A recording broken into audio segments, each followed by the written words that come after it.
In Proxy Overview window, press on your rotating residential proxy purchased. In Credentials Generator window, you can choose the settings needed: country, session type, hostname type and credentials count, valid only with session IP option. Your main proxy information after setting your choices will be displayed on the right side of the dashboard window. Copy the credentials generated into your browser. You can use Copy button next to the username and password fields. In Credential Count, enter any number you need, and this is how many IPs will be generated. Press Generate Credentials. Successful generating will display IPs generated down below.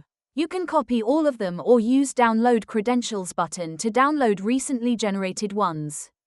Copy the credentials to your browser or software you use. Happy browsing!